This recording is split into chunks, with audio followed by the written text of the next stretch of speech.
میں آپ کو حضور کا دیا ہوا ایک نسخہ دینے جا رہا ہوں۔ میں آپ سے کوئی قسم نہیں لیتا، ہاتھ نہیں اٹھواتا، لیکن میں آپ سے گزارش کرتا ہوں کہ آپ یہ عزم کریں کہ حضور کی جانب سے جو پھول ملیں گے جھولی میں ڈال لیں گے اور اس پہ عمل کریں گے۔ عمل کر کے دیکھیں، اگر شفا نہ ہوئی میرا گریبان پکڑ لینا، کیونکہ حضور جو فرماتے ہیں سچ فرماتے۔ اور یہ حدیث جو میں آپ کو سنانے لگا ہوں، یہ لاکھوں فرامین رسول کا خلاصہ ہے۔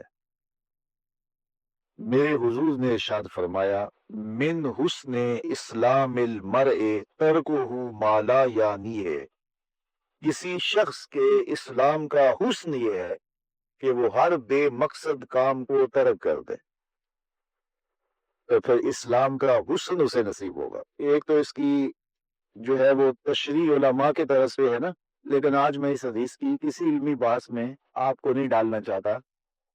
اس کی عملی بحث میں ہم سب پڑھتے ہیں۔ جب یہاں سے جائیں گے، آپ اپنے گھر پہنچیں گے تو یہ کام آپ نے کرنا ہے۔ اور مجھے امید ہے کہ میں نے جس طرح آپ سے عرض کی ہے، میری عرض آپ ڈالیں گے نہیں، اور پھر جب شفا ہوگی تو مجھے دعائیں دیں گے۔ تو آج شام کو کاغذ لے کے بیٹھ لیں اور سویر سے لے کر اس وقت تک اپنے معمولات لکھیں کہ میں نے سویر سے لے کر اس وقت تک کیا کیا کیا ہے، کتنی مرتبہ کھانا کھایا ہے، پانی پیا ہے، کس سے بات کی ہے، کتنا سویا ہوں، کہاں گیا ہوں، کہاں اٹھا ہوں، کہاں بیٹھا ہوں۔ کسی نے جو ہے وہ کوئی چائے والے کھوکے ہوئے پونا گھنٹہ گزارا ہوگا، چائے پینے گیا، وہاں جوں بیٹھا، سیاسی باتیں چڑھ گئی۔ کسی نے سوشل میڈیا پہ کچھ وقت گزارا ہوگا، وہ بھی لکھے کہ میں نے آج یہ سوشل میڈیا پہ دیکھا۔ تو آج کی ساری فہرست 24 گھنٹے کی نہیں، صبح سے لے کے سونے کے وقت تک 12-14 گھنٹے کی فہرست بنائیں، اور پھر اس کے اوپر نشانی لگائیں۔ اس میں بے مقصد چیزیں کیا آتی جو مجھے نہیں کرنی چاہیے تھی، جن سے مجھے نہ دین کا فائدہ ہوا، نہ دنیا کا فائدہ ہوا، نہ میرے جسم کو کوئی تقویت ملی، نہ روح کو طاقت ملی، نہ وہ میرے اخلاق کے سدھارنے کا سبب تھی۔ یہ کام میں نے کیوں کیا؟ پونا گھنٹہ یہاں کیوں بیٹھا رہا؟ یہ چیز میں نے کیوں دیکھی؟ یہ کام میں نے کیوں دیکھا؟ فلاں کو گھور کے کیوں دیکھا؟ فلاں کے بارے غلط کیوں سوچا؟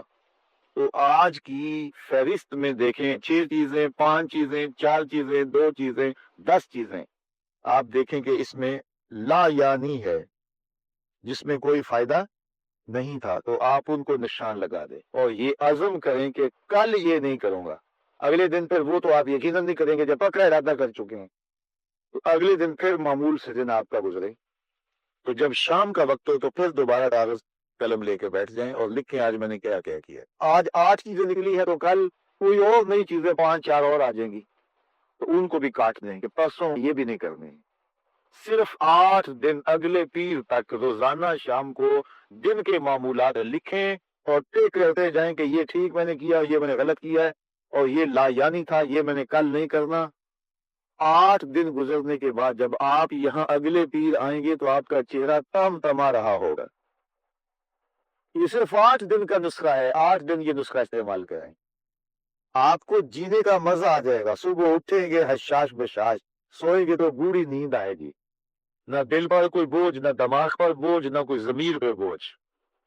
تو پھر ظاہر ہے جو فارغ بچے گا وقت، آپ کہیں گے کس میں نے کھوکھے پہ بھی نہیں بیٹھنا، نائی والے حمام پہ بھی نہیں بیٹھنا، وہ فضول کام یہ بھی میں نے نہیں کرنا، تو پھر کیا کریں گے؟ تو وقت ایسے تو گزرتا ہے نہیں، پھر محمد عربی پہ درود پڑھنے لگ جائیں، پھر قرآن کھول کے بیٹھ جائیں گے۔ ہم صرف 8 دن اس کی مشق کر کے دیکھ لیں۔ نبی رحمت صلی اللہ علیہ وآلہ وسلم نے ارشاد فرمایا کہ نظر شیطان کے زہر آلود تیروں میں سے ایک تیر ہے، اور اگر کوئی شخص اپنی نظر کی حفاظت کرتا ہے تو اللہ تعالیٰ جل شانہ اس کو عبادت کی لذت نصیب فرما دیتا۔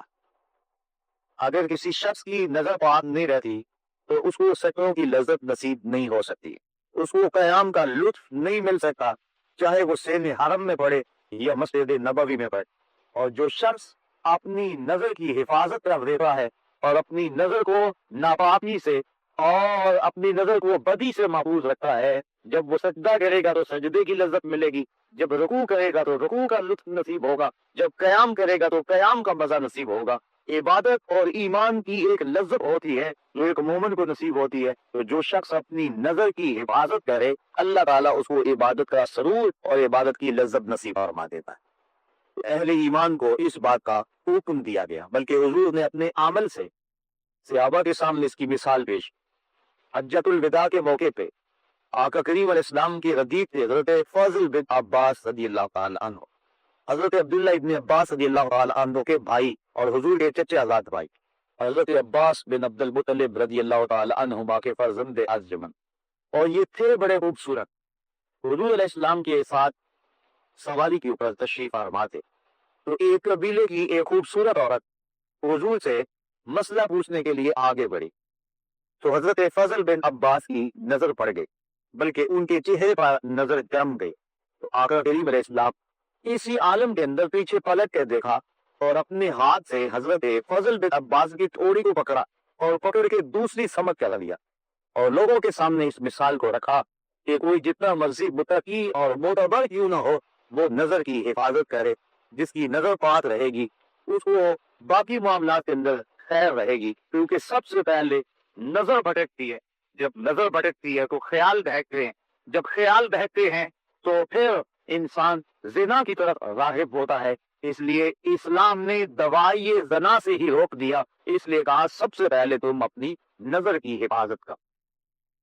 بلکہ حضور علیہ السلام نے ارشاد فرمایا کہ نظر زنا کرتی ہے، وزن العین النظر وزن اللسان المنطق والنفس تمنا وتشتہی والفرج یصدق ذلک کلہ ویکذب۔